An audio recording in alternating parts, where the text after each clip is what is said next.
सभी साथियों को नमस्कार। भगवान धन्वंतरी की कृपा से आज की कक्षा का प्रारंभ करेंगे। विक्की जी या आचार्य शिवानी जी, पहले भगवान धन्वंतरी की वंदना करो जी। ओम सहनावतु सहनो भुनक्तु सवीर्यं कर्वावहै तेजस्विनाविधीतमस्तु मा विद्विषावहै। ओम शांति शांति शांति। ओम धन धन्वंतरे नमः। आज की कक्षा का शुभारंभ करते हैं। आज गुरुजी हैं साथ में। गुरुजी कक्षा शुरू करें। सभी साथियों को नमस्कार। पिछले रविवार से यानी कि 15 दिसंबर से जो हमारा पुराना आयुर्वेद का बैच चल रहा है, तो सभी साथियों का एक मत था, जो एक साल इन्होंने अध्ययन किया, तो इनका विचार था कि जो मोटा सा निष्कर्ष वो था कि बड़ी बीमारियां क्यों होती है या बीमारियां क्यों होती है उनको समझना और उनकी चिकित्सा बहुत आसान है जी। क्यों ना एक दिन हम हर रविवार को निःशुल्क कोई भी कितने भी लोग इस क्लास में जुड़ सकते हैं और इसका लाभ ले सकते हैं जी। तो ये प्रयास है, जो साथी नए जुड़े हैं जिनको पता नहीं है, कि हर रविवार को अब एक ये क्लास निःशुल्क रहेगी, इसमें कोई भी जुड़ सकता है। प्रारंभ में हम बात करेंगे कि बीमारियां क्यों होती है जी। धीरे धीरे जैसे जैसे क्लास आगे बढ़ेगी तो सब लोगों की बीमारियां भी इस पे ली जाएगी जी, उसका भी समाधान करने की कोशिश करी जाएगी। आज का टॉपिक शुरू करते हैं। पिछली कक्षा में हमने पढ़ा था जी, पिछली कक्षा में कि भाई बीमारियां क्यों होती है और सबसे जरूरी क्या है। पिछली कक्षा में हमने एक नियम पढ़ा था कि भोजन क्यों करते हैं। जिस व्यक्ति को ये पता होगा वो अपने जीवन में 70 से 80% बीमारियों से बचा रहेगा और बीमार होगा नहीं जी। आज के दौर की अगर हम बात करें, आज से अगर 30 साल पहले या 50 साल पहले की बात करें, तो उस समय पे अपने देश में या पूरे विश्व की बात करें तो शिक्षा का जो स्तर था वो इतना अच्छा नहीं था। उस समय पे लोग अनपढ़ भी थे। आज के समय की बात करें, जो इस समय चल रहा है, लगभग आज एक भी बच्चा ऐसा नहीं है जो अनपढ़ है जी। अगर आप अपने पिताजी वाली पीढ़ी को देखेंगे, जो इस समय 50-60 के आसपास है, उस पीढ़ी में बहुत महिलाएं और आदमी आपको अनपढ़ मिल जाएंगे जी। उस दौर में आज से 30-50 साल पहले शिक्षा इतनी अच्छी नहीं थी। आज के टाइम में क्या है, हर गली पे, हर चौराहे पे, हर मोहल्ले में शिक्षा और स्कूल की बाढ़ है जी पूरी। इतना आपको हर गली चौराहे पे स्कूल मिल जाएगा जी। आज के टाइम में शिक्षा का जो स्तर है और आज के टाइम में जो तकनीक है, ये कहें कि अपने शिखर पे है, तो ये कहना गलत नहीं होगा जी। आज के टाइम में हर कोई शिक्षित है, लेकिन एक अंतर है जी कि उस समय पे शिक्षा भी नहीं थी, स्कूल भी नहीं थे, अनपढ़ भी थे लोग, लेकिन वो बीमार नहीं थे जी। जितनी बड़ी बीमारियां, और आज के टाइम में जो आप देख रहे हैं कि हर व्यक्ति की कोई समस्या है, उस समय पे नहीं थे। जब शिक्षा नहीं थी, स्कूल नहीं थे, अनपढ़ थे लोग। आज के टाइम में जितना जितना शिक्षा का स्तर बढ़ा है, आज देखेंगे तो आज आप देखेंगे कि ढूंढने पे आपको कोई बच्चा ऐसा मिल सकता है जो स्कूल ना जा रहा हो। जैसे जैसे शिक्षा का स्तर बढ़ा है, तो वैसे वैसे हॉस्पिटल भी बड़े हैं, डॉक्टर भी बड़े हैं, दवाइयाँ भी बढ़ी है, लेकिन जो रोगी है कि वो उससे कई गुना बढ़ते चले जा रहे हैं जी। एक दौर था जब स्कूल नहीं थे, शिक्षा कम थी, अनपढ़ लोग थे, वो स्वस्थ थे। एक दौर है कि शिक्षा तकनीक आज के समय में अपने शिखर पे है। हॉस्पिटल, डॉक्टर, दवाइयाँ दिन प्रतिदिन बढ़ते ही चले जा रहे हैं, लेकिन बीमारियां हैं कि कम होने का नाम ही नहीं ले रही। रोगी उससे कई गुना बढ़ रहे हैं। तो इसका समाधान कैसे होगा जी? इसके समाधान पे अगर बात करी जाए तो आज के टाइम में क्या हो रहा है, इतने हॉस्पिटल, डॉक्टर, दवाइयाँ, शिक्षा, तकनीक इतनी तेजी से बढ़ी है लेकिन फिर भी बीमारियां कई गुना बढ़ रही है। कारण क्या है? आज से अगर 20-30 साल पहले हम बात करें तो जो एलोपैथी डॉक्टर होते थे वो भी क्या करते थे, आप अपने गांव मोहल्ले में देखेंगे आज से 20-30 साल पहले वो भी परहेज बताते थे जी, परहेज क्या करने हैं। आज के टाइम में क्या है? आज के टाइम में जो शिक्षा की हम बात कर रहे हैं कि हम बहुत आधुनिक हो गए हैं, बहुत अधिक शिक्षित हो गए हैं। आज के टाइम में क्या है? आज रोगी की मेंटेलिटी क्या है? बीमार होते ही डॉक्टर और दवाई पे पहुंचता है जी। अगर डॉक्टर और दवाइयां बीमारियों को ठीक करे या इनसे बीमारियां ठीक होती तो आज अपने देश में ना डॉक्टरों की कमी है ना दवाइयों की कमी है, तो रोगी तो बचना नहीं चाहिए था। तो रोगी ठीक क्यों नहीं हो रहे हैं? बीमार होते ही रोगी के मन में है कि डॉक्टर दवाइयां ठीक कर देगी, बस रोगी का एक ही विचार है। डॉक्टर के पास जाएं तो डॉक्टर शुरू में क्या करेगा, आपके कुछ टेस्ट लिख देगा, धीरे धीरे जितना उसको लगेगा टेस्ट लिखते चले जाएंगे तो आपके टेस्ट रिपोर्ट्स ये सब बढ़ते चले जाएंगे। अंत में क्या है, डॉक्टर आपको केवल एक दवाइयां लिखेगा और आपको कुछ दिन के बाद फिर से मिलने के लिए बोल देता है। अब जैसे इसमें बीमारियां होगी, मान लो किसी को बीपी है तो डॉक्टर बोलेगा कि इसके लिए तो रेगुलर दवाई खानी पड़ेगी। शुगर है तो इसके लिए डॉक्टर बोलेगा कि रेगुलर दवाई खानी पड़ेगी। थायराइड है तो डॉक्टर बोलेगा कि रेगुलर दवाई खानी पड़ेगी। गठिया है तो भी डॉक्टर बोलेगा कि रेगुलर दवाई खानी पड़ेगी। आज की शिक्षा ने रोगी की मेंटेलिटी क्या बना दी कि बस डॉक्टर दवाई ही सब कुछ करेगी, उसने कुछ नहीं करना है जी। पुराने टाइम में आज से 20-30 साल पहले एलोपैथी डॉक्टर भी परहेज बताता था जी। और जो गांव में वैद्य होते थे, परंपरागत वैद्य होते थे, वो तो चिकित्सा परहेज के साथ ही होते थे जी। आज कोई ना रोगी परहेज पे बात करना चाहता है ना डॉक्टर बात करना चाहता है। तो डॉक्टर के पास गया, दवाइयां शुरू जी। अब ऐसा क्या है कि बीपी है, शुगर है कि एक बार दवाई शुरू हो जाए तो जीवन के आखिरी दिन तक दवाई खानी ही पड़ती है जी। ना तो डॉक्टर बात कर रहा है कि ये ठीक कैसे होगी और ना ही रोगी बात कर रहा है, इसलिए बीमारियां चलती ही चली जा रही है जी। तो हमारा इस क्लास का उद्देश्य है कि बीमारी क्यों बन रही है जी, हम उन पॉइंटों को आपके सामने रखें। और जैसे कि पिछली क्लास में हमने बताया था कि आरंभ में आपको 10 सूत्र बताएंगे, अगर आप उन 10 सूत्रों का पालन करेंगे तो लगभग 70 से 80% होने वाली बीमारियों को आप बच जाएंगे। आपके शरीर में है तो उनको ठीक कर पाएंगे जी। उसी कड़ी में पहला सूत्र हमने बताया था कि भाई जो खाना है वो पेट में जाके दो ही काम करता है, या तो पचता है या सड़ता है जी। पचेगा तो वो शरीर में लगेगा, सड़ेगा तो बीमारियां पैदा करेगा। अब अगर किसी का खाना सड़ता रहा तो उसको कोई भी पैथी ठीक नहीं कर सकती, कोई भी डॉक्टर ठीक नहीं कर सकता, तो उसको जीवन के आखिरी दिन तक दवाइयां खानी ही पड़ेगी। अगर व्यक्ति इस एक नियम का पालन करना शुरू कर दे, जो बहुत मुश्किल भी नहीं है जी, खाना हर किसी ने खाना है, दिन में 2 या 3 टाइम खाना है, सालों साल खाना है।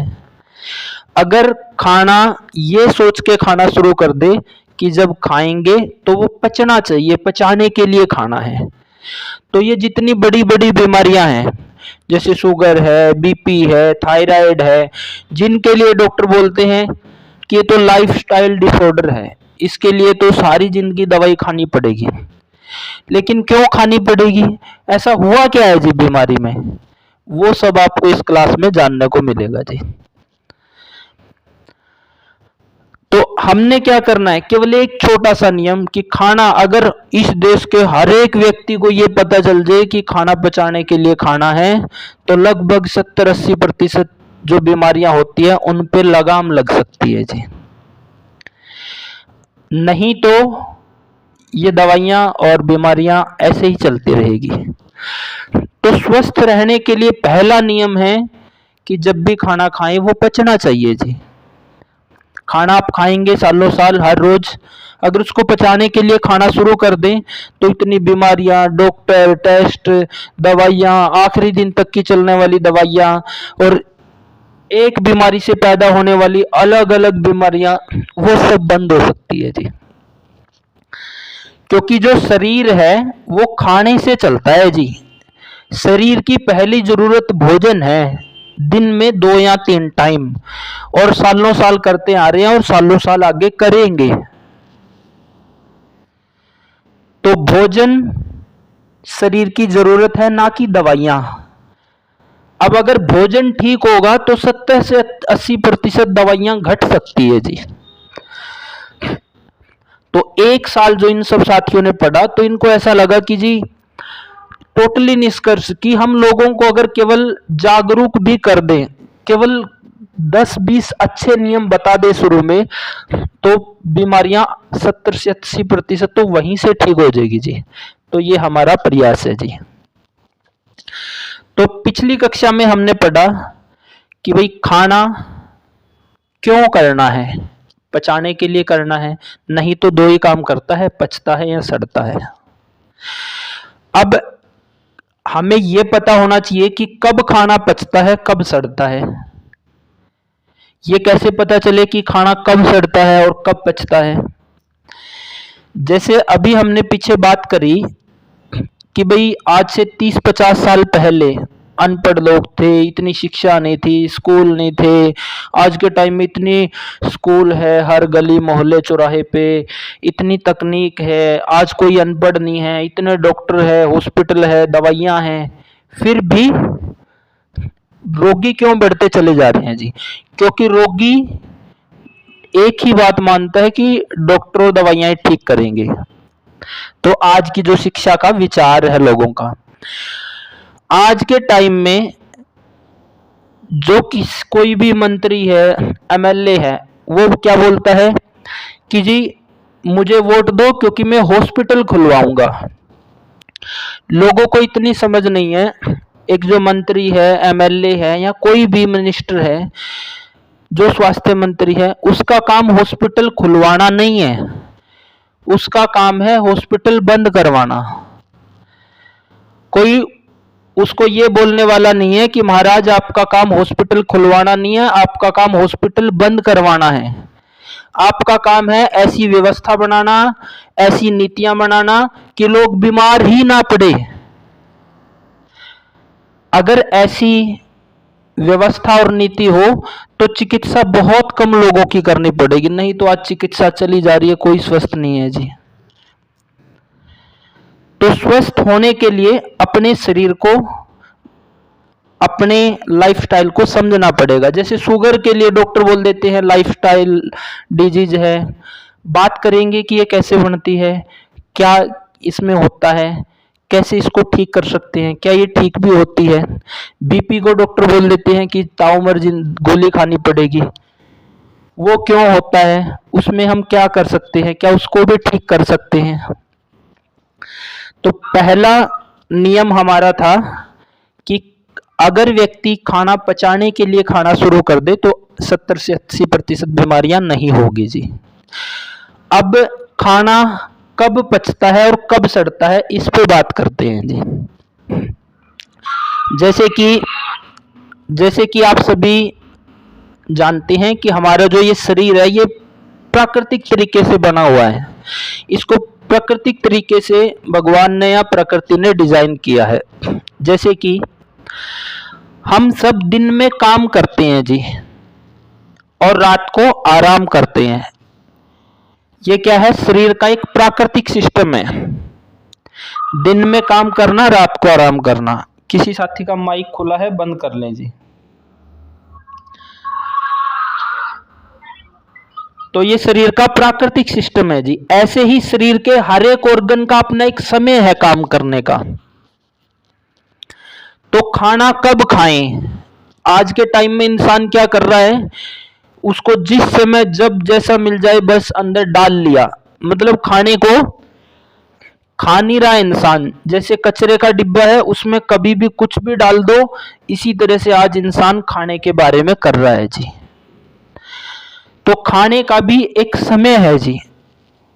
जैसे हम देखते हैं कि दिन में हम काम करते हैं, रात को आराम करते हैं, इस शरीर का एक प्राकृतिक सिस्टम है। इसी प्रकार हर एक ऑर्गन का भी अपना एक समय है।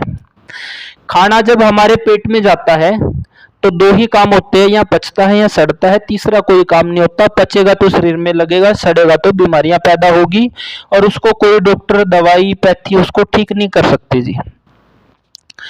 तो खाना उस समय खाना है जब वो पचे। अब वो कौन सा समय है? जिस समय अग्नि अपने पिक पे हो, क्योंकि खाना पेट में जाता है तो अग्नि उसको पचाने का काम करती है। अग्नि यानी कि जठराग्नि जी।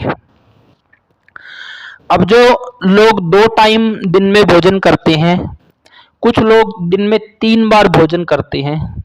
जैसे कि शहरों में जो लोग काम करते हैं, ज़्यादा शारीरिक श्रम नहीं है, ज़्यादा मेहनत नहीं है, बैठने का काम है। आजकल का समय देखें, सर्दियों का टाइम है, दिन छोटे हैं, तो ज़्यादातर लोग 2 टाइम भोजन करते हैं। 2 टाइम भोजन करते हैं तो उनके लिए उचित समय क्या है भोजन करने का? और जो लोग 3 टाइम भोजन करते हैं, जो खेत में काम करता है, किसान है, मेहनत करने वाले हैं, या कोई मजदूर है, अधिक शारीरिक श्रम करते हैं, अगर वो 3 टाइम करें तो उनके लिए क्या सही समय हो? तो भोजन जब भी करें पचना चाहिए। पचेगा कब? जब हम अग्नि के समय पे भोजन करेंगे। अग्नि यानी जठराग्नि के समय पे। तो अग्नि का भी समय है, शरीर के हर एक ऑर्गन का अपना काम करने का समय है। वो जैसे जैसे आगे अपनी क्लास बढ़ेगी तो हम समझते चले जाएंगे जी। तो जो हमारी अग्नि है उसका सही समय क्या है जी? जैसे कि आप सब देखते हैं कि इस सृष्टि में सूरज छिपने के बाद, खासकर अंधेरा होने के बाद, इंसान को छोड़ के कोई भी प्राणी ऐसा नहीं है जो खाने की तलाश में निकलता है, केवल इंसान ही जी। और सूरज निकलते ही हर प्राणी खाने की तलाश में रहते हैं जी। तो जो प्राकृतिक अग्नि का टाइम है, वो पेट की जो हमारी अग्नि है वो सीधे सीधे सूरज के साथ जुड़ी है। जैसे कि हमारी जो नींद है वो भी सूरज के साथ जुड़ी है। हमारा जो शरीर है, हम दिन में काम करते हैं, ये प्राकृतिक सिस्टम है। रात को हम आराम करते हैं, ये भी प्राकृतिक सिस्टम है। कि रात उसी काम के लिए है, दिन उसी काम के लिए है। तो अग्नि सुबह के टाइम में सूरज निकला उसके 2.5 घंटे तक, यानी सुबह 7 से 9:30 बजे तक वो बढ़िया टाइम है जी। और शाम को सूरज छिपने तक, आज के हालात में हम बात करें तो मैक्सिमम 7 बजे, इसके बाद खाना ना ही खाएं। इसके बाद आप खाना खाएंगे तो खाना सड़ेगा, क्योंकि खाने ने पेट में 2 ही काम करने हैं, या पचना है या सड़ना है, तीसरा कोई काम नहीं होना जी। पचेगा तो शरीर में लगेगा और सड़ेगा तो बीमारियां पैदा करेगा, और वो बीमारियां कभी भी डॉक्टर और दवाइयों से ठीक नहीं हो सकती।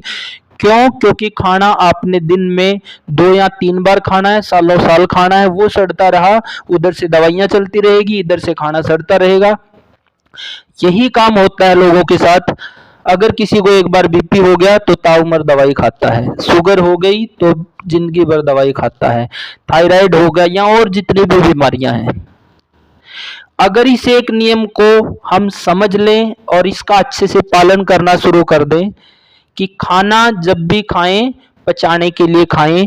खाना कब है? शाम को 7 बजे से पहले और सुबह 7 से 9:30 बजे के बीच में। ये हो गया जो 2 बार खाते हैं दिन में। अब जो 3 बार खा रहे हैं उनके लिए सुबह 7-8 बजे तक सुबह का, दोपहर का 12 से 1 बजे, इसके पीछे नहीं जाना चाहिए। 1 बजे के जितना पीछे जाएगा उतना ही फिर पाचन अच्छा नहीं रहेगा जी। और शाम को 7 बजे तक। तो ये है जी भोजन करने का समय। आज के टाइम में इंसान क्या कर रहा है? कचरे के डिब्बे की तरह जब मिल रहा है उसमें ठूस रहा है जी। तो पहला नियम भोजन पचाने के लिए करना है, किस समय पे वो करना है ये हमने देखा है जी।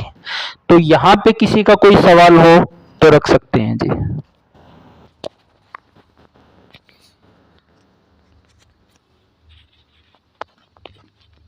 या कोई और वैद्य साथी, शेषन जी, अनुवृत जी, कुलदीप जी, या कोई और साथी कोई अपना विचार रखना चाहता हो या किसी का कोई सवाल हो तो रख सकते हैं जी। किसी भी साथी का कोई प्रश्न है ना तो आप एक बार करिएगा और उसका बैच जी बड़े शालीनता से जवाब देंगे, ताकि आपके साथ साथ क्लियरिटी भी होती चली जाए। तो संजीव जी, लोनेश जी, मंजीत जी, जो सा भी एक बार साथी कोई भी बोलिए, आपको इसका जवाब मिल जाएगा।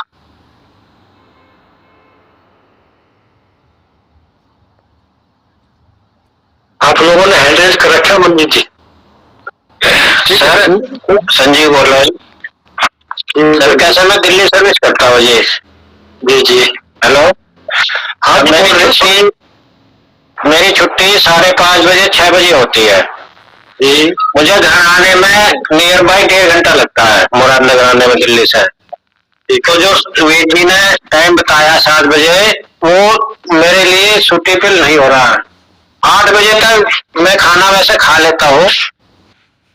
मैं जब खाना घर पर आता हूँ तो मुझे 15 मिनट बाद ही मुझे खाना चाहिए। फिर 7:30 भी हो जाते हैं, 8 भी हो जाते हैं सर, मैं आपको बताऊँ। तो ये मेरा सवाल है। 7 बजे का तो वैद्य जी ने बताया है। ठीक है जी, देखिए बात सुनिए। बहुत अच्छा था आपका प्रश्न, क्योंकि संजीव जी आप सर्विस पे हो। अगर सुबह एक टाइम ले रहे हो, अच्छे टाइम से ले रहे हो, ठीक है, तो जब आप इसके प्रति जागरूक हो जाओगे ना, तो आप प्रयासरत रहोगे कि जितना भी जल्दी हो सके उस खाने के ऊपर जाना आप पसंद करोगे। क्योंकि जब आपका कार्य शुद्ध होता है ना, जैसे हम सर्विस के लिए जाते हैं ना, तो नौकरी को पैसा मिलता है, तो वहां से हमारे को बहुत सुविधा मिलती है। इसलिए हम सब खाने का भी इतना ध्यान रखें, जैसे अपनी सर्विस का, अपने और कारोबार का। तो ये हमारा भी इस प्रकार से आपका जो प्रश्न है वो धीरे धीरे आप जब कोशिश करोगे ना, तो वो धीरे धीरे अपने आप सेट होता चला जाएगा। टाइमिंग बहुत जरूरी है। आपको एक समय का पता चल गया है, सही और गलत का। आप जैसे जैसे आपके लिए व्यवस्थाएं बनेगी, आपको समय लगेगा, तो आप प्रयासरत रहेंगे, वो हो जाएगा ठीक। ऐसा ही है सेशन जी? हाँ भाई जी, ऐसा ही है, बिल्कुल जी। मंजीत जी। हाँ जी, बस एक सवाल भी यही पूछना चाहता था। जैसे आपने बताया सवेरे का भी क्लियर कर लेते हैं हम, शाम का भी, क्योंकि अपन तो खेती करते हैं। तो बीच बीच में कई साथी ऐसे होते हैं, उसमें मैं भी हूँ। जैसे कोई रसोई में गया, कुछ चीज अच्छी लगी वो खा ली, 1 घंटे बाद फिर कहीं गया रसोई में पानी पुनी पीने, फिर कोई चीज लगी अच्छी, फिर खा ली। ये सही है कि गलत है? ये बिल्कुल गलत है जी, ये नहीं करना चाहिए। देखिए भाई जी, मैं मंजीत जी आपको एक बात बताता हूँ। मंजीत जी, जैसे हम मान लेते एक तो बैंक में पैसा है हमारे पास, और एक जेब में पैसा है, तो बैंक वाला सेफ है कि जेब वाला सेफ है? आप एक बार बताइए। वैसे तो फिलहाल तो जो अपनी जेब में वही सेफ है जी, बैंक का तो हम विश्वास करते हैं। नहीं मंजीत जी, बात विश्वास की नहीं है। जब जेब में पैसा होगा ना तो वो जल्दी खर्च होगा, बैंक में होगा तो बहुत लेट होगा। इसीलिए अगर हम बार बार शरीर में डाल रहे हैं, तो वो आगे जाके पता चलेगा इनसे कितनी बार दरवाजे खुलते हैं शरीर के। एक अगर आपने बगैर उसके इच्छा के, बगैर भूख के, आपको अच्छी भूख लग रही है, तो आपने खाना खा तो उसका क्या सिस्टम होगा। और अगर आपने बगैर भागा, जैसे ज्यादातर औरतों का होता ही है, वो रसोई में काम करते हैं, वो खाते चले जाते हैं, उससे तो बहुत ही ज्यादा नुकसान होता है, ये अच्छा नहीं है।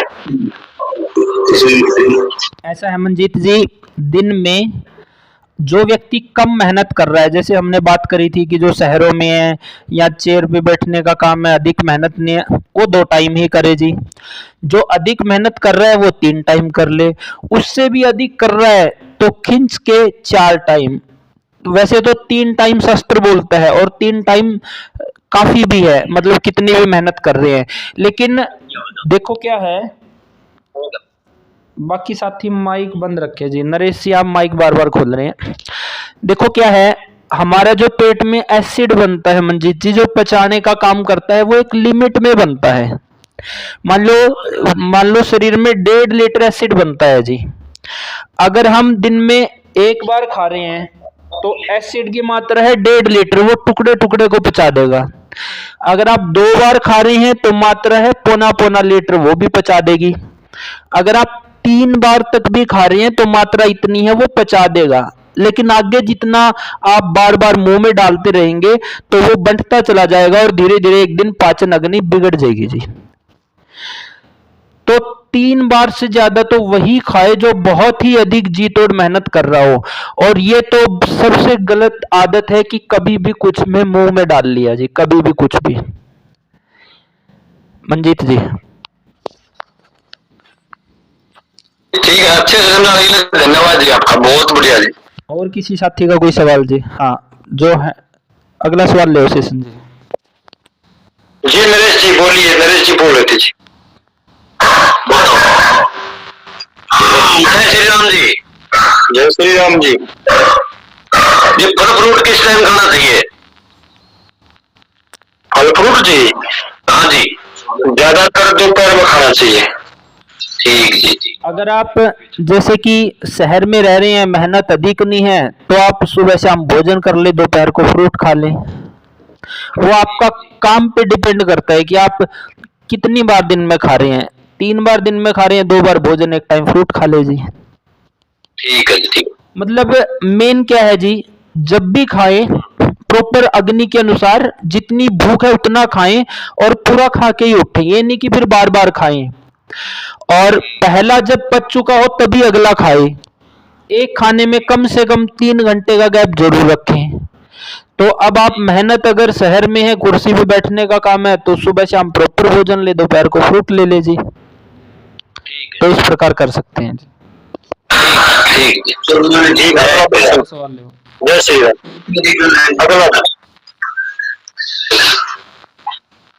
अगला अनिल जी।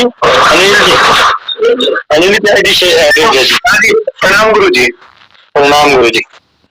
गुरु जी मेरे को ये पूछना था, जैसे कि समझ लीजिए हमको 3 टाइम खा सकते हैं, लेकिन क्या सिस्टम होना चाहिए? जैसे सवेरे हम क्या खाएं और दोपहर को क्या खाएं, रोटी कितनी बार खाएं, चावल कितनी बार खाएं, और व्हाइट चावल खा सकते हैं नहीं खा सकते हैं, ये पूरा सिस्टम समझा दीजिए। ये अगला विषय रहेगा। वैसे बहुत अच्छा प्रश्न आपका, लेकिन आज तो टाइमिंग के ऊपर ज्यादा ध्यान है, ताकि हर साथी को पता चलता रहे। और ये प्रश्न आपका छोटा सा सवाल है, इनका क्लियर कर दो, कोई बात नहीं। देखो जी, हम सफेद चावल जो है, अगर हमने दाल के साथ खा सकते हैं चावल, तो दाल में तड़का लगा हो, दाल संस्कारित हो, तो हम मतलब कि उबले हुए बॉइल चावल ले सकते हैं, अन्यथा नहीं ले सकते। अगर हमारे साथ संस्कारित भोजन नहीं है, वो असंस्कारित भोजन हो जाएगा हमारा, अगर उबले हुए बॉइल चावल केवल डायरेक्ट खा रहे हैं। और दाल का खाने का उचित समय केवल सुबह दोपहर है, साथ दाल खा नहीं सकते। सवेरे जैसे हम लोग पराठा खाते हैं, वो घी लगा के खा सकते हैं या उसको चौपड़ के लेना पड़ता है? और रोटी कितनी बार खाए दिन में, ये बताइए आप। खाना अगर एक टाइम में, 1 मिनट विक्की जी, तो खाना भी खाना व्यर्थ है। फिर एक टाइम में केवल एक ही साथी सवाल करो जी। जैसे अनिल जी का है, पहले ये क्लियर होने दो। अनिल जी, चावल आप खाना चाह रहे हैं, तो रात में आयुर्वेद बोलता है कभी दाल ना खाएं, क्योंकि दालों में प्रोटीन है और प्रोटीन सुबह के टाइम में खाना चाहिए। रात को दाल खाएंगे तो वो बाई बनाएगी, गैस अफारा बढ़ाएगी ही, और लगभग हर घर में रात को दाल बनती है जी। तो रात को दाल नहीं खानी है तो रात को चावल भी नहीं खाने हैं। तो चावल आप सुबह या दोपहर को। और एक और नियम है कि जिस समय आप खाना खाए, एक टाइम में एक ही तरह का। बहुत से लोग ये करते हैं, रोटी भी खाते हैं, सब्जी भी खाते हैं, चावल भी है, दाल भी है, एक टाइम में एक ही तरह का जी। या तो रोटी सब्जी या दाल चावल जी, एक ही तरह का खाएं। ये नहीं करना है कि रोटी भी है, सब्जी भी है, दाल भी है, चावल भी है। जैसे कि मान लो एक टाइम आप लोगों को अभी कॉफी दे दी है पीने के लिए, साथ ही आइसक्रीम दे दी है, तो पेट किसको पचाएगा जी? सवाल आएगा, किसी को भी नहीं पचाएगा, क्योंकि एक का टेम्परेचर कहीं है जी और एक का टेम्परेचर कहीं है, दोनों के गुण धर्म अलग है। इसी प्रकार आप एक टाइम में एक ही तरह का रोटी सब्जी ले रहे हैं तो अच्छे से पाचन होगा, उसके साथ में दाल चावल भी आ गए तो कंफ्यूजन में है पेट, किसको पचाए? तो रोटी सब्जी, जब भी रोटी सब्जी सब्जी है जो खासकर सीजनल सब्जियां, वो रात को खाएं। तो रोटी सब्जी रात को हो गई है, दाल सुबह के टाइम में खाएं, तो ये बनेगा जी। अच्छा गुरुजी, मैं आपको धन्यवाद भी करना चाहूंगा कि आपकी पहली क्लास सुन के ही ना हमारे हफ्ते भर में ही काफी चेंजेस आ गए लाइफस्टाइल में। जो बहुत जो बार बार आप बताते हो, मैंने उस दिन सोचा था कि बार बार गुरुजी बोल रहे हैं, एक ही चीज को रटे जा रहे हैं कि पचेगा तभी मतलब रस बनेगा। तो इससे हमें बहुत फायदा हुआ और आजकल हमारा पेट भी 3 लोग हैं हम लोग परिवार में, सबका पेट हल्का रह रहा है। देखो, बच्चा भी इसका पालन कर रहे हैं। हमारी बहुत बहुत धन्यवाद आपका। हमारी टीम का और खासकर सेशन जी का उद्देश्य यही था जी कि हम लोगों को अगर बेसिक चीजें भी बताएंगे तो 80%, 70-80% बीमारियों से बचा सकते हैं जी लोगों को। करना कुछ भी नहीं है। देखो, अपने खाना खाना ही है, हर रोज 2 या 3 बार सालों साल खाना है। वो सड़ता रहे तो आपको कोई डॉक्टर दवाइयां कुछ भी ठीक नहीं कर पाएगी जी। तो हमने मेंटलिटी को बदलना है जी। कौन सी मेंटलिटी को? कि बीमार होते ही डॉक्टर दवाई ठीक करेगी, ये भूल जाओ जी। बीमार होते ही पहले ये देखना है बीमार क्यों पड़ रहे हैं। आज के टाइम में जैसे मैंने बोला ना कि हम मंत्री को वोट इसलिए देते हैं कि हॉस्पिटल बन रहा है। एमएलए, मंत्री, मिनिस्टर का काम हॉस्पिटल बनाना नहीं है, बंद करना है जी। ऐसी व्यवस्था और नीतियां बने ताकि बीमारी ना पड़े। और हमारी टीम का प्रयास यही है कि लोग बीमार ही ना पड़े जी। देखो, इसमें हमारा कुछ नहीं लगा है, आपका अलग से कुछ नहीं लगा, एक थोड़ी सी आदत में बदलाव किया है, इतना फायदा पूरे परिवार का हो गया है जी। इसके लिए बहुत बहुत धन्यवाद आपका। आपने अपना समय का सदुपयोग किया और अपने परिवार का। और साथ ही प्रवीण जी एड्रेस कर रहे हैं। प्रवीण जी, एक और बात, जैसे जी हम बिल्कुल फास्ट नहीं चलेंगे, हम कोशिश करेंगे कि एक बार में एक ही सूत्र पे डिस्कस करें ताकि वो पक्का होता चले जाए जी। पिछली बार भी हम 2-3 नियम ले सकते थे, लेकिन वो एक ही बार बार लेने का यही टारगेट था कि जो सुने, जैसे हमने जब पहली बार राजीव भाई को सुना, उससे पहले हम भी अनभिज्ञ ही थे जी। जब पहली बार सुना कि खान भोजनांते विश्वम्भरी, तब पता चला जी कितनी बड़ी गलती कर रहे थे। तो हमारा पिछली कक्षा का भी उद्देश्य यही था कि एक ही सूत्र रहे जी। और जब अगर व्यक्ति जो आरंभ में 10-20 सूत्र बताएंगे, अगर इनको पालन कर लेगा तो आप देखेंगे जी बीमारियां 70 से 80% कम होना शुरू हो जाएगी, नई आएगी नहीं। फिर जो बच जाएगी उन पे भी बात करेंगे जी। हाँ सेशन जी, अगला सवाल। जी प्रवीण जी एड्रेस कर रखा है आपने। नमस्कार सर। नमस्कार जी। मेरी उम्र है 58 साल। जी जी। मेरा लेफ्ट हाथ में कभी कभी झुनझुनाहट हो जाता है जी।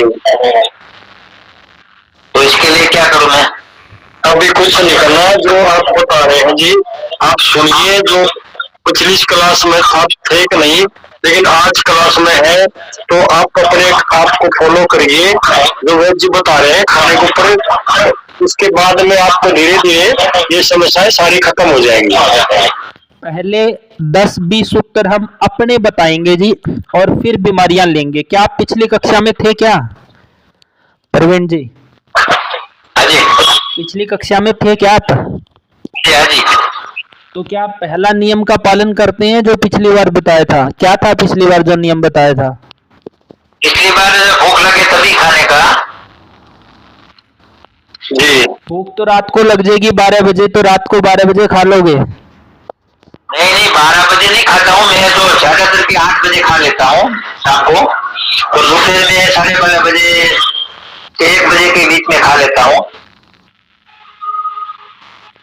हाँ, तो आज का नियम क्या बताया है हमने? आज में थोड़ा लेट हुआ था। हाँ, कोई बात नहीं, अभी थोड़ा वेट करो, कल ग्रुप में वीडियो डलेगी, पूरी दोबारा से सुन लेना। पहले हम 10 सूत्र बताएंगे, इनका पालन करेंगे तो फिर बीमारी बचेगी, तो बीमारियों का फिर लेंगे जी। हाँ, अगला सवाल से सुन। नमस्कार किसी सर।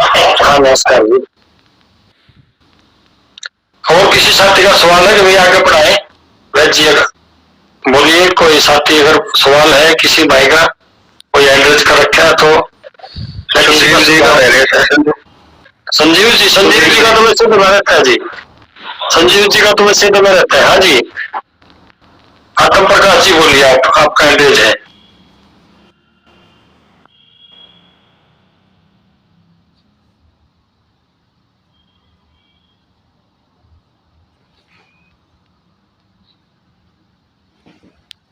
15 मिनट बाकी है, ताकि फिर हम इसको आगे लेके जाएंगे। समय की बड़ी कीमत होती है, समय के अनुसार ही चलता रहेगा सारा सिस्टम। तो वैद जी, मेरे ख्याल से प्रश्न किसी का नहीं है, तो आप एक बार थोड़ा प्रकाश डालें और नेक्स्ट कार्रवाई करें। तो आरंभ में जो 10 सूत्र हम बताएंगे जी, अगर उनका पालन आप सब अच्छे से करेंगे तो फिर उसके बाद जो बीमारियां बचेगी उसका भी जवाब देंगे जी। तो पहला सूत्र हमारा था पिछली कक्षा का कि भोजन जब भी करें वो पचाने के लिए करना है जी। आज का दूसरा उसी नियम को आगे बढ़ाते हुए कि अब भोजन कब करें ताकि वो पचे, अग्नि के समय पे करें। ये नहीं जी कि जब भूख लग जाए। भूख तो एक बार पिछली कक्षा में एक बीएमएस स्टूडेंट लड़की थी, तो जैसे पढ़ रहे थे कि भाई भोजन कब करें। एक मिनट। हाँ जी बोलो।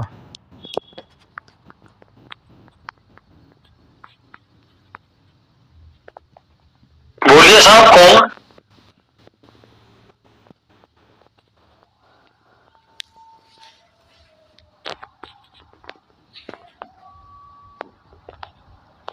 जारी करिए। तो जैसे हमने यही बताया कि अग्नि के समय पे भोजन करें, तो उन्होंने बोला जी अगर भूख तो रात को 10 बजे लग जाए तो वो अग्नि का समय नहीं है। यानी कि भूख जब भी लगे, भूख की अगर हम व्यवस्था करेंगे आहार की कि भाई भोजन करने के 3 मुख्य समय हैं, जैसे सुबह 7 से 9:30, दोपहर को 12 से 1 और रात को 7 बजे से पहले।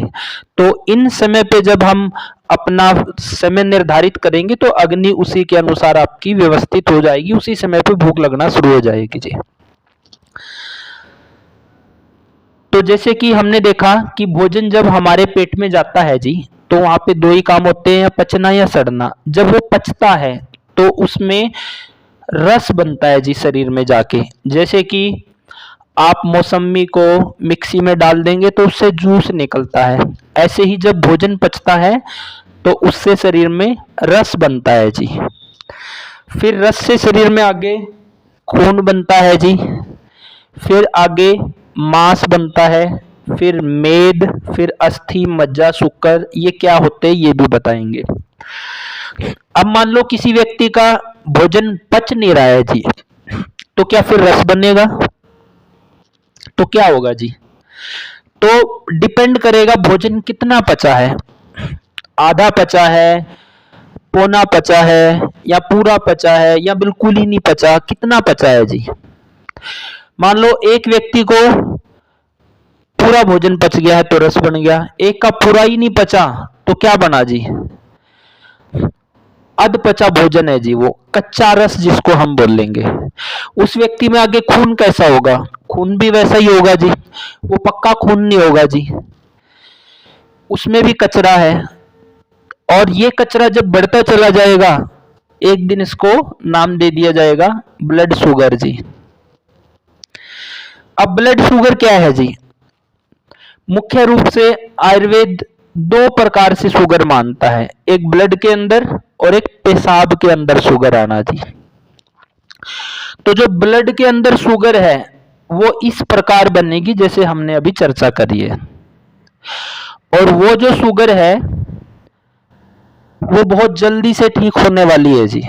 वो शुगर वास्तव में है ही नहीं, वो केवल आहार का एक ऐसा रूप है कि पाचन नहीं हो रहा है जी वहां पे। और जो जिसमें पेशाब में शुगर आ गई है वो व्यक्ति कभी किसी भी पैथी से ठीक नहीं हो सकता जी। और जो पहले वाला है वो शुगर है ही नहीं जी।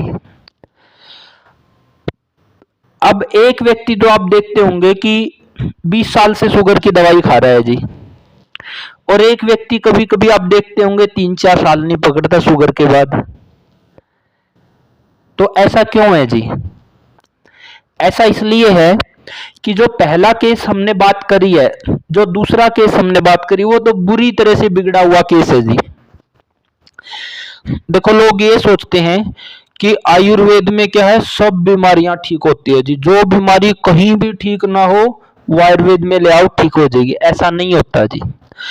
आयुर्वेद तो बहुत बड़ी साइंस है। आयुर्वेद के तो जब हम शास्त्र पढ़ते हैं तो वहां क्लियर लिखा है कि रोग नया नया है, ऊपर की धातुओं में है तो साध्य है, यानी जल्दी ठीक होने वाला। बीच की धातुओं में चला गया है तो लंबा समय लगेगा। और बिल्कुल ही बिगाड़ लिया है, हर जगह धक्के खा के शरीर खराब कर लिया है, अब सोचे कि आयुर्वेद में चमत्कार होगा तो नहीं होगा। वहां आयुर्वेद में क्लियरली लिखा है कि ये असाध्य रोग ठीक नहीं होते जी।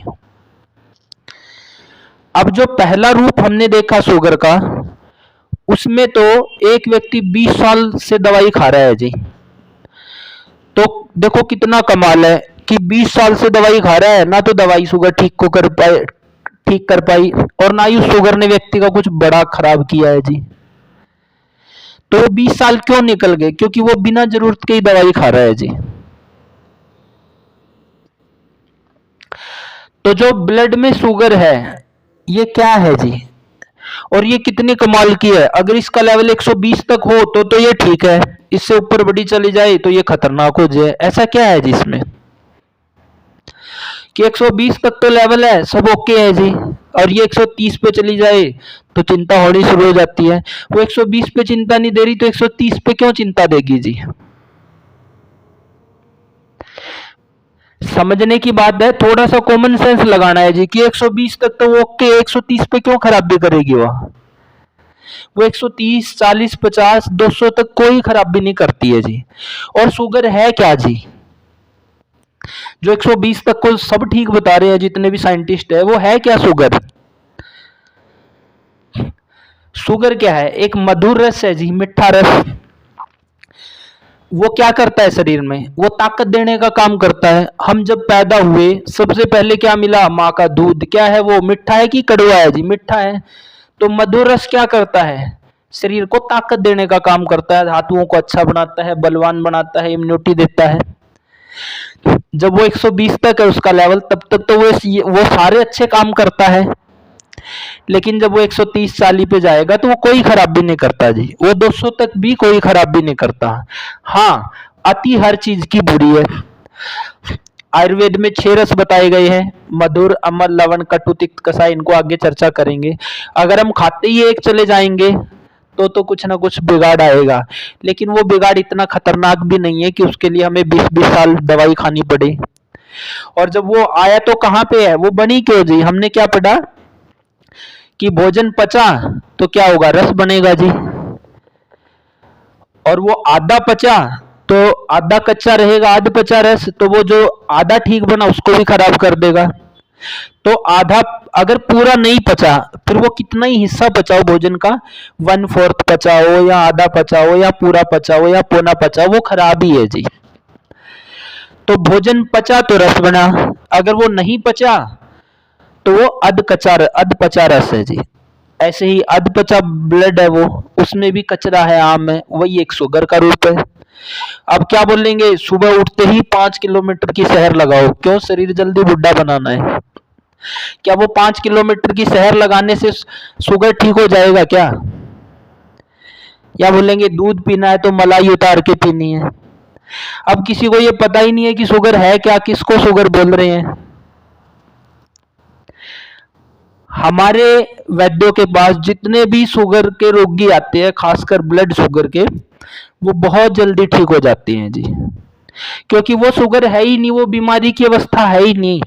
वहां तो उस रोगी में केवल इतना ही करना है कि भोजन पचना शुरू हो, नया काम, और कचरा नहीं बढ़ेगा, और जो पुराना है उसका पाचन कर दो जी।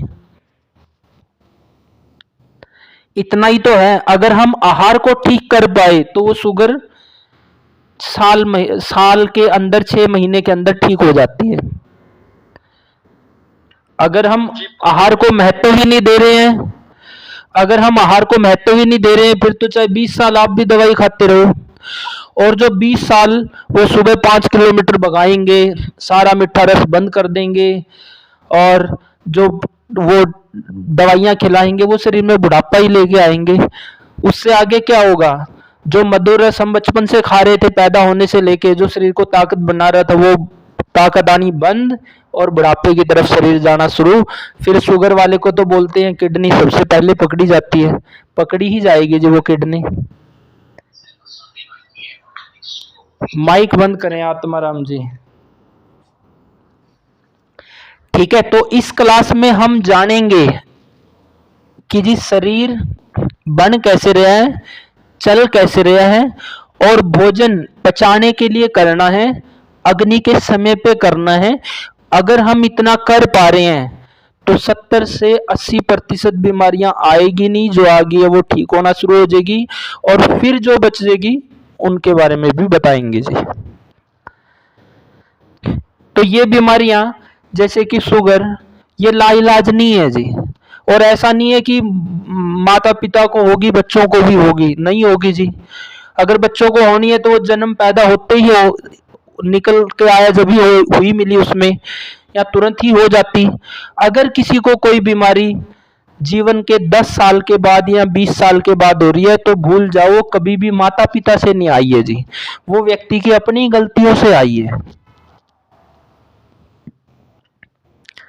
तो इसको कैसे ठीक करेंगे? बहुत ज्यादा है वैद्य जी, आपके पास मसाला बहुत ज्यादा है। समय 3 मिनट रह गई है, अगर आपकी इजाजत हो तो हम क्लास को समापन की ओर लेकर जाएं। बस 1 मिनट, इसको हम अगली कक्षा में अगले सूत्र के साथ देखेंगे कि इनको समझना कैसे और ठीक कैसे करना है जी, और कैसे ये ठीक होती है। हाँ सेशन जी, विचार रखो आप। ये मतलब आराम से पढ़ेंगे हम, ये कैसे रहेगा मुझे पता नहीं। ये हर संडे को ये फ्री ऑफ कॉस्ट है। आज संडे वाली क्लास चल रही है, मतलब वो शुरू हो चुकी है। हाँ, ठीक ठीक। हाँ जी हाँ जी। लवनेश जी, जो हमारी वो संडे वाली क्लास, लवनेश जी जो हमारी संडे वाली क्लास चलती थी ना, वो क्लास सेशन जी के आग्रह पे, पूरी टीम के आग्रह पे, वो मानवता के लिए खोल दी है जी। वो केवल हम सब वैद्यों के लिए ना रह के वो सबके लिए खोल दी है, और उसमें हम शुरू से ही डिस्कस कर रहे हैं कि बीमारियां क्यों होती है, कैसे बनती है, कैसे उस पे हम विचार कर सकते हैं। लवनेश जी ठीक है वैसे, और कल से हमारी फिर जो कंटिन्यूस सिलेबस चल रहा है वो चलता रहेगा। हाँ, बीच के दिनों में अपना वही चलता रहेगा जो हम पढ़ रहे हैं। ठीक है ठीक है ठीक है। हाँ सेशन जी, अब अपने विचार रखें, और फिर किसी का सवाल है तो ले लो, फिर समापन कर दो जी। हाँ जी हाँ जी, क्योंकि आपके पास मसाला बहुत घना है, हमें पता है। 2-2 ढाई-ढाई घंटे आप लगातार बोल सकते हो। तो किसी साथी का छोटा प्रश्न हो तो वो अपना प्रश्न रखे, नहीं तो 2 मिनट का समय पर हम समापन करेंगे। भाई हैंड रेज कर रखा है, जिसने बोल लिया। गुरु जी नमस्कार। नमस्कार जी, मेरी एक दिन फोन पर बात हुई थी आपसे, तो आपने बोला था कि क्लास में पूछ लेना उस प्रश्न को। जी, मैंने जैसे कुछ जड़ी बूटियों का मिश्रण बनाया हुआ है। जी भाई जी, और मैं उसका नियमित सेवन करता हूँ सोने के समय 1 चम्मच। जी, तो उसमें मैंने मिलाया जैसे कि अश्वगंधा, श्वेत मूसली, शतावर, कोच बीज, त्रिभंग भस्म, लो भस्म, अबरक भस्म, सलम पंजा, जी जी, शिलाजीत पाउडर है, विदाई कंद, मोरिंगा पाउडर है। जी हाँ, तो इन चीजों का मैंने एक मिश्रण बनाया हुआ है। जी हाँ, तो इसका सेवन करना ठीक है गलत है जी? नहीं, आपने बनाया किस लिए है वो? जैसे जी मैं प्रैक्टिस करता हूँ, व्यायाम करता हूँ अखाड़े में। ऐसा है पहलवान जी, आप अखाड़ा चला रहे हो? अखाड़े मेहनत करो जी। जी मेहनत करो हो, मेहनत करो। हाँ जी, ऐसा है। ये विषय आएंगे ना, वैसे पहलवान के लिए तो कोई नुकसान की चीज नहीं, लेकिन आपको जानकारी होनी चाहिए कि क्या क्या फायदा है, क्या क्या नुकसान होगा। तो इसका प्रश्न लेंगे, ठीक है आप? अच्छा जी, तो फिर लेंगे जिसको। भूख कैसी लगती है आपको? भूख कैसी लगती है? भूख बताइए भाई। उम्र कितनी है? वजन कितना है? वजन है जी 88 किलो, उम्र है 28 साल। और कितना वजन बढ़ाना है शरीर में? 1 क्विंटल की 1 क्विंटल 20 किलो? ना, वजन तक घटाना जी 7-8 किलो। तो फिर इसको बंद कर दो, फिर इसको बंद कर दो जी। अच्छा जी, नहीं घटाने देंगे वजन? हाँ, ये तो वजन बढ़ाने के लिए है जी। अच्छा जी, हाँ जी, पसीना बढ़िया निकालो जी, दोनों टाइम बढ़िया मेहनत करो। इसको बंद कर दो, मेहनत करते चले जाओ, वजन घटना शुरू हो जाएगा जी। ठीक है जी।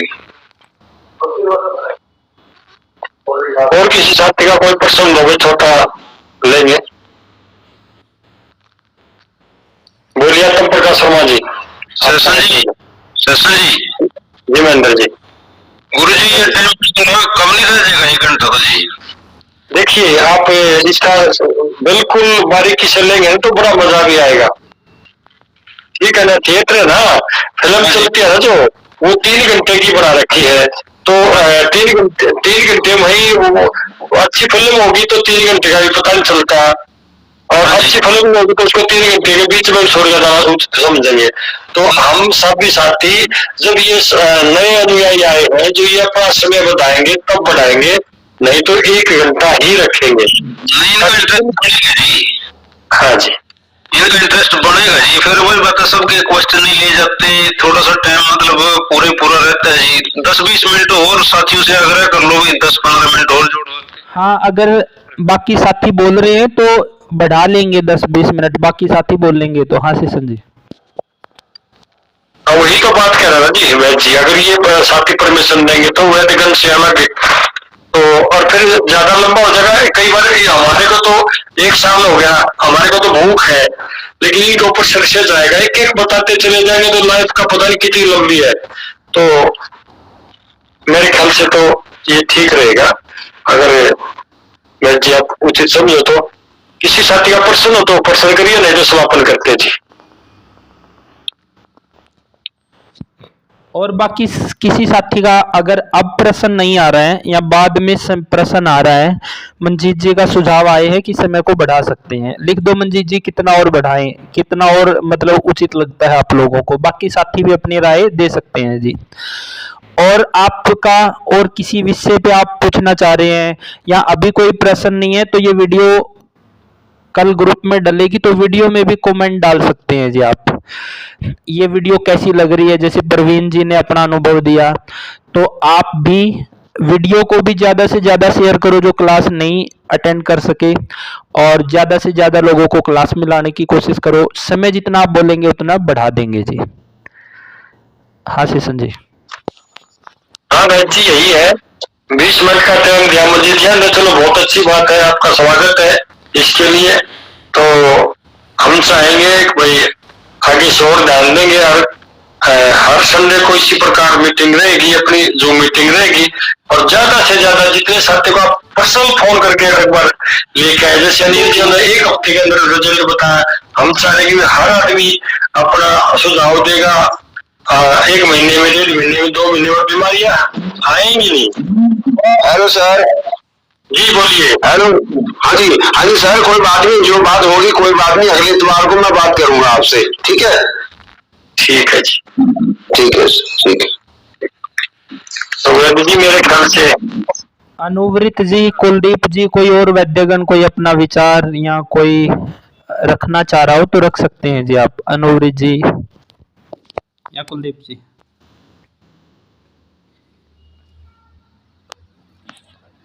हाँ जी गुरु जी, आज की कक्षा अच्छी रही है और पीछे वाली से भी लोगों को बहुत अच्छा लाभ मिला है।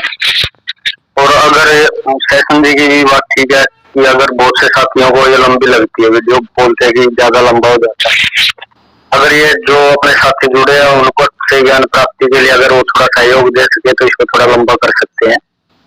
और आज के ये अपना पहला और दूसरा जो सूत्र अपनाया है, तो थोड़ा इसके बारे में एक बार 2 मिनट में आप थोड़ा बता दे, ताकि पीछे वाला और ये दोनों लोगों को अच्छा जागरूक कर सके। अनुवृत जी, आप अपने विचार रखते हुए दोनों सूत्र पे फिर समापन कर दो। अनुवृत जी। जी गुरु जी, सभी साथियों को नमस्कार। जैसा कि पिछली कक्षा में हमने पढ़ा था कि भोजन जो हम सब लोग करते हैं तो उसको हम खाने के लिए करें या पचाने के लिए करें, ये विचार बहुत महत्व का है। तो भोजन जब भी हम करें तो ये हमारे मन में ये प्रबल विचार होना चाहिए कि हमें उसको पचाना है। तो भोजन का उचित समय जो है वो उसका निर्धारण करना बहुत आवश्यक है। समय पे ही भोजन करें तभी वो जाके पचेगा, अन्यथा उसका जो दूसरा कार्य है पचने के अलावा वो सड़ेगा ही, और सड़ने से ही बीमारियां पैदा होंगी शरीर में। ये हमने देख लिया है, सीख लिया है। आज की कक्षा में जैसे कि और ज्यादा क्लियर हो गया होगा साथियों को कि भोजन अगर सड़ेगा तो ही बीमारियां बनेगी। जो जैसा कि गुरु जी ने बताया कि भोजन अगर पचेगा तो शरीर में सप्त धातुओं तक का निर्माण होता है, जो तो शरीर का आधार है। हाँ जी हाँ जी हाँ जी, ठीक है बात सारे आपकी। अगली बार ठीक है, अगली बार देखेंगे जी, सुनेंगे। आप इस टाइम समाप्त कर रहे हैं आप? हाँ जी, समाप्त कर रहे हैं। तो प्रकाश ठीक है, ठीक। हाँ जी, आत्म प्रकाश जी आप लेफ्ट कर सकते हैं अगर आपको जाना है। आप अपनी बात पूरी करें जी। जी गुरु जी, तो जो अगर भोजन अच्छे से पचेगा तो ही रस बनेगा। तो ये जो चीजें हैं, ये छोटी छोटी हमें जो नियम है इसको ध्यान में रखते हुए ही आगे बढ़ना है। और जैसा कि एक साथी ने भी कहा था कि पिछली कक्षा में एक ही बात को बहुत बार रिपीट किया गया, उन्होंने शब्द इस्तेमाल किया उसके लिए रटा। वो आपको लग सकता है कि एक ही विषय को बहुत बार बोला जा रहा है, लेकिन उन्होंने ही फिर अपना अनुभव भी बताया। तो ये बाकी साथियों के लिए भी प्रेरणा है जो कक्षा में आज ही जुड़े हैं, कि जो नियम बताया जा रहा है उसका कितना महत्व है। भले ही उसको 1 घंटे की क्लास में गुरुजी द्वारा 50 बार उस लाइन को रिपीट किया गया, लेकिन उसका कितना महत्व है ये उन्होंने खुद ही बता दिया कि 1 हफ्ते में उनको शरीर अपना हल्का लगने लगा। यानी कि वो नियम जब तक वो फॉलो नहीं कर रहे थे तो शरीर में भारीपन था, वो कुछ भी अगर उनसे डिटेल में पूछा जाएगा तो हो सकता है कि उनको गैस एसिडिटी की कोई इस तरीके की समस्या हो रही हो। तो ये जो समस्याएं हैं ये निर्माण ही हो रही हैं भोजन के सही समय पे ना करने से और उसके सड़ने के कारण। तो ये 2 क्लासेस के ही आप वीडियो अगर सुनेंगे बार बार तो आप इनको सुधार करना शुरू करेंगे, तो आप उस कड़ी को रिवर्स में जाना शुरू कर देंगे, उल्टी दिशा में, जहां से आप बीमारियां निर्माण होना शुरू हुई है। तो कोई भी बात जो बताई जा रही है, भले ही वो बार बार कही जा रही है, तो बार बार कहने का जो उद्देश्य है वो यही है कि वो उसका महत्व बहुत ज्यादा है। और जैसा सेशन जी ने भी आपको बताया कि यहाँ पे बोलने के लिए विषय बहुत है। अगर सभी साथी वैद्य जी के अलावा भी हम लोग भी अगर बताना शुरू करेंगे तो 1 घंटे का समय तो हम सभी ले सकते हैं यहाँ पे, और वैद्य जी तो 2-2.5 घंटे लगातार बोल सकते हैं, लेकिन फिर वो सारी चीजें आपके सर से ऊपर जाएंगी। तो उतना गूढ़ आयुर्वेद में न जाके जो बेसिक बिल्कुल चीजें बताई जा रही हैं वो हर व्यक्ति के लिए लाभ आने वाली है। उसके लिए आपको कोई आयुर्वेदज्ञ होने की आवश्यकता नहीं है कि आयुर्वेद की आपको बेसिक जानकारी होनी जरूरी है। तो सबके काम आने वाली, सभी लोगों को समझ में आने वाली और बहुत ही आसान तरीके से गुरुजी बहुत आसान भाषा में समझा रहे हैं। तो इसको आप बहुत ध्यान से सुनिए, जीवन में उतारिए। जैसे उस 1 हफ्ते की क्लास से इस 1 हफ्ते में एक साथी ने अपना अनुभव शेयर किया, तो आप जैसे अब अगले हफ्ते हम लोग जुड़ेंगे तो बहुत से साथी जो प्रयासरत भी हैं उनको पता है कि वो 8 बजे खाना खा पा रहे हैं अपनी मजबूरी में, लेकिन हमने समय जो बताया 7 बजे तक कर लेना चाहिए। तो ऐसा आप प्रयास करेंगे तो बहुत सारी चीजों का तो आपके पास समाधान अपने आप खुद ही निकल जाएगा। और आगे जब क्लासेस बढ़ती चली जाएंगी तो बीमारी विशेष पे भी गुरुजी ने कहा है कि हम लोग उस पे भी चर्चा करेंगे। तो यही आज का निष्कर्ष था। तो इसी के साथ मैं अपने शब्दों को विराम दूंगा और आज की कक्षा का समापन करेंगे। जी सभी को नमस्कार। सभी को नमस्कार जी, और बहुत अच्छा आपने बताया अनुव्रत जी। बाकी अगले रविवार को पढ़ेंगे, और आपके रिश्तेदार परिचित जो भी बीमार हैं वो उनको क्लास में लेके आओ। जब तक क्लास में नहीं आ रहे हैं तो वीडियो भेजते रहो जी, सुनो, वो वीडियो सुनेंगे तो आना शुरू हो जाएंगे जी। तो एक प्रयास आप भी करें कि पहले क्लास में लेके आए, नहीं आ रहे हैं तो वीडियो भेजो किसी भी तरह से, क्योंकि जैसे हमने आप लोगों को बताया ऐसे ही आप उनको बताओगे तो हमारी टीम का जो उद्देश्य था वो पूरा हो जाएगा जी। तो एक बार फिर सभी को नमस्ते जी।